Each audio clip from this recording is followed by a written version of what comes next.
en realidad lo que son es especie de espejos del patrón de energía imperante en cada etapa del planeta.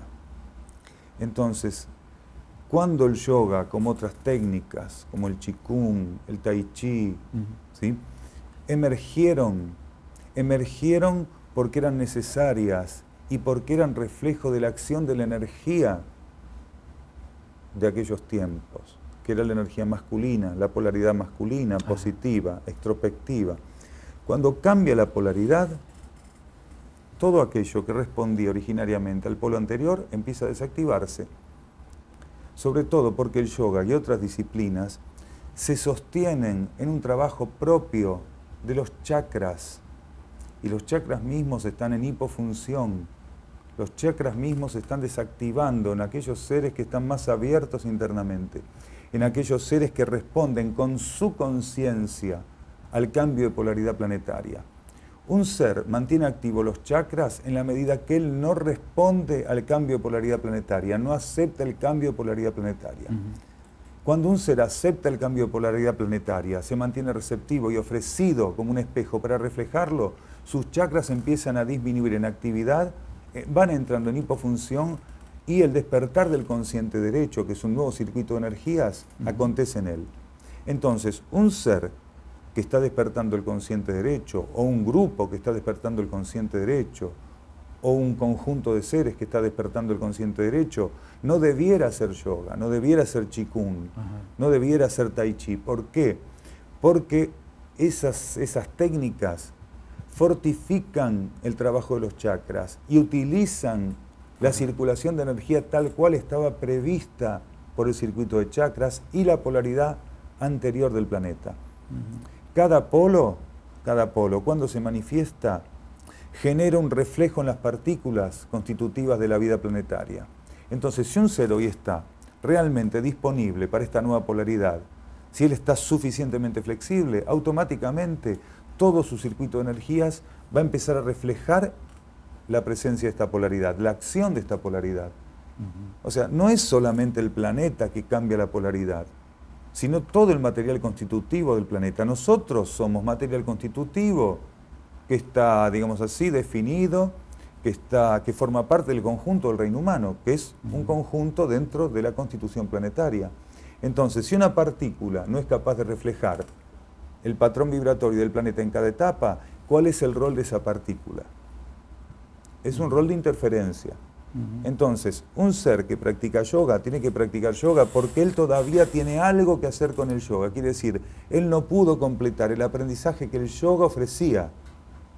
Porque el yoga fue una técnica excelente, tal vez una de las técnicas más avanzadas, una de las enseñanzas más avanzadas que hubo en el planeta. Pero como toda enseñanza, también entra en caducidad.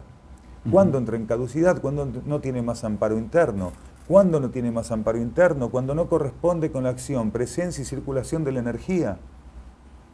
Entonces, si un ser siente que tiene que hacer yoga, y lo siente profundamente, que vaya y haga yoga. Pero un ser que siente que tiene que hacer otra cosa, que suelte todo lo viejo para que aquella otra cosa pueda emerger en él. Este no es un momento de técnicas, sino de actitudes. Todo lo que teníamos que hacer con técnicas ya lo hicimos en el ciclo anterior. ¿Para qué? Para poder llegar a una síntesis que nos permita, después de tanto trabajo técnico, sostenernos en una actitud, ¿sí? Y sobre todo en la expresión de una espiritualidad activa. Cuando nosotros practicamos tantas técnicas en el ciclo anterior, durante encarnaciones y encarnaciones, lo hicimos para que en algún momento la técnica fuera dejada de lado y pudiéramos asumir la expresión de una espiritualidad activa, que era aquello para lo cual la técnica misma nos estaba preparando. Y para esto el ser tiene que saber cuándo un elemento está actualizado, cuándo un elemento tiene amparo interno, cuándo no lo tiene. Entonces todo aquello que realmente forma parte del ciclo anterior está ahí para ser soltado, gradualmente soltado. Entonces las personas lo que tienen que tener es efectivamente una conciencia profunda de intentar vivir el desapego de todo eso. Porque cuando un ser está apegado, a mí varios instructores de yoga, de qigong, de reiki, me decían, pero yo vivo de eso. La persona está ante una prueba si vive de eso. Claro, va a seguir viviendo de eso si intenta seguir viviendo con eso. Pero cuando un ser percibe que la vida le está mostrando, le está simbolizando, le está señalando que tal vez es momento de dejar eso, y porque vive con eso, genera divisas para vivir a través de eso, él no lo va a soltar, entonces en ese momento ese ser se dista, se aleja, genera una distancia, un distanciamiento de la posibilidad de empezar a vivir la vida de un modo diferente, de un modo que hoy realmente es el verdadero ensayo evolutivo para estos tiempos, que es la vida en la fe. Si un ser no es capaz de vivir la vida en la fe y vive la vida especulativamente y no es capaz de soltar algo, porque él especula que si suelta algo no va a poder vivir, no se va a poder sostener, entonces él está realmente ofreciéndole un muro a la fe, porque él no está obedeciendo internamente. Claro. La fe actúa cuando hay obediencia interna. Sí. Si un ser percibe que algo no sirve y él suelta lo que no sirve, por obediencia interna, simplemente, todo aquello ya está solucionado. ¿Por qué? Porque la energía de la fe se va a encargar de todo eso. Si no hay obediencia interior, no hay acción de la fe. Un ser que no suelta algo porque dice que es su trabajo, no puede vivir la vida en la fe. Y estos tiempos son tiempos de vida en la fe. Yo creo que esta pregunta que te hago ahora, de alguna manera creo que se ha ido contestando a través de esta charla, pero digamos como para sintetizarlo, resumirlo un poco. ¿Cuál es entonces la verdadera oración hoy que le podemos recomendar a la gente? La verdadera oración es una actitud de entrega y silencio. Es la intención de ir al centro de la propia conciencia sin esperar nada, sin exigir nada. Quietud, silencio. Aquel que quiera aprender a orar, aquel que quiera ofrecerse para el ensayo de la oración, aquel que quiera acercarse al estado de la conciencia orante, tiene que quedarse en silencio y en quietud y saber que un ser no puede entrar en oración cuando él quiere, sino que él es llevado internamente al estado de oración. ¿Cuándo? Cuando la propia conciencia interna considera que ese ser realmente entró en un estado de sintonía y disponibilidad que le permite orar. La gente confunde, cree que quedarse así y rezar o decir algo en particular es orar. Orar no tiene que ver con sonido, orar no tiene que ver con frases, orar es una ceremonia interna a la cual se nos convoca. Si un ser quiere intentar orar, que se silencie. Si un ser quiere acercarse al estado de oración, que se aquiete y que suelte todo y que nada pida, que se ofrezca, que esté disponible a la vida interna. Si nuestra propia conciencia interna, donde el principio divino pulsa sin interferencias, considera que es el momento de llevarnos al estado de oración, nos lleva al estado de oración. Quiere decir, nos pone en conexión, en comunión con aquel principio divino. Por 1 segundo, por 2 segundos, por 10 segundos. El estado de oración no necesita ser minutos, horas, repeticiones. 1 segundo genuino de estado de oración restablece el contacto, el equilibrio y la armonía en la conciencia. ¿Sí? Basta que el ser entienda ese mecanismo. Basta que el ser entienda que no es cuestión de lugar, ni es cuestión de posición, ni es cuestión de un saumerio, ni es cuestión de un templo. Es cuestión de ir al encuentro de la vida interna, con disponibilidad. Todos nosotros tenemos un principio divino. Orar es entrar en comunión con ese principio. Pero bajo libre albedrío nadie se encuentra con la divinidad. Es la divinidad que viene a nuestro encuentro. Yo tengo que soltar toda expectativa, dejar mi libre albedrío de lado, quedarme disponible. Entonces, cuando mi vida interna, mi conciencia interna y el principio divino presente en ella lo consideren, me llevan al estado de oración. Me arrebatan y me llevan al estado de oración. Creo haber entendido algo entre las cosas que nos has explicado recién que yo quisiera rescatar, ¿no? Esto de que el templo está dentro de cada uno. Ese es el verdadero templo. Y no esos templos que se llenan de gente que muchos dicen, ya cumplí con la religión porque fui al templo. Los templos materiales sirvieron porque el ser humano no tenía la capacidad de significar aspectos de la vida cósmica en su conciencia. ¿Sí? Los templos tienen un tipo de constitución, los templos tienen un cierto tipo de construcción, responden a cierto tipo de patrones que estaban previstos para estimular al ser en su contacto con una realidad superior. Pero cuando un ser va sutilizándose, cuando un ser va elevándose en conciencia, se va ampliando, él no puede estar ya dentro de un templo material porque le queda chico. porque él empieza a sentir que aquello que encontraba en el templo en realidad está dentro de él. Lo que todos tenemos que aprender es que nada está fuera nuestro, todo está dentro nuestro, el cosmos íntegramente está dentro nuestro. Cuando un ser entiende que el cosmos íntegramente está dentro de él todo lo va a buscar en su interior. ¿Sí? Todo está en nuestro interior, nada está fuera nuestro. Cuando nosotros percibimos algo fuera nuestro es porque todavía no tenemos la capacidad de encontrarlo dentro. Entonces las leyes materiales con sus mecanismos nos permiten ver afuera lo que todavía no podemos ver adentro. Pero aquí estamos para trascender, para consumar el dominio de las leyes materiales. Y el dominio de las leyes materiales se consuma cuando todo aquello que encontramos en la materia pasamos a encontrarlo dentro. Y en la misma materia empezamos a encontrar la esencia que antes no veíamos. Está. Hay un tema también que quería preguntarte, que yo lo tengo aquí en mi ayuda de memoria, acerca de los niños índigo y niños cristal.